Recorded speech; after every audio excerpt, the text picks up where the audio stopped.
সমুদ্রের গভীরে লুকিয়েছিল এক অলৌকিক শক্তি, অমৃত।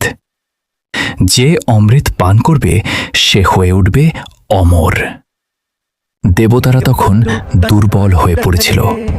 অন্যদিকে অসুররা একের পর এক স্বর্গ দখল করছিল।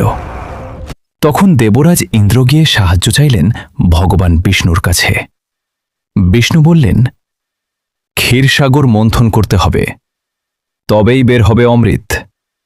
কিন্তু সেই বিশাল সমুদ্র মন্থন করা একা দেবতাদের পক্ষে অসম্ভব ছিল। তাই বাধ্য হয়ে তারা হাত মিলালে অসুরদের সঙ্গে। মন্থনের দণ্ড বানানো হল বিশাল মান্দারা পর্বতকে, আর রশি হিসেবে ব্যবহার করা হল ভয়ঙ্কর নাগরাজ বাসুকীকে। শুরু হল ভয়ঙ্কর সমুদ্র মন্থন। সমুদ্র কাঁপতে লাগল, আকাশে উঠল আগুন আর ঝড়। হঠাৎ সমুদ্র থেকে বেরিয়ে এলো ভয়ঙ্কর বিষ হালাহল। সেই বিষে ধ্বংস হতে পারত পুরো সৃষ্টি। তখন সকলকে রক্ষা করতে এগিয়ে এলেন শিবা। তিনি নিজের হাতে সেই বিষ পান করলেন। বিষের জ্বালায় তালায় তার গলা নীল হয়ে যায়। সেই থেকেই তার নাম হয় নীলকণ্ঠ মহাদেব।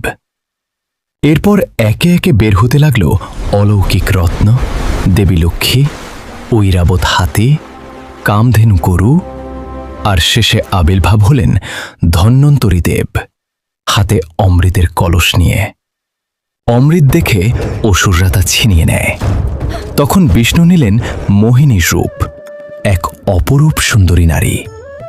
মোহিনীর মায়ায় অসুররা মুগ্ধ হয়ে গেল, আর সেই সুযোগে দেবতাদের হাতে পৌঁছে গেল অমৃত।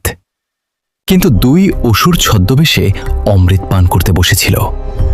সূর্য আর চন্দ্র তা বুঝে ফেলতেই বিষ্ণুকে বলে দেন।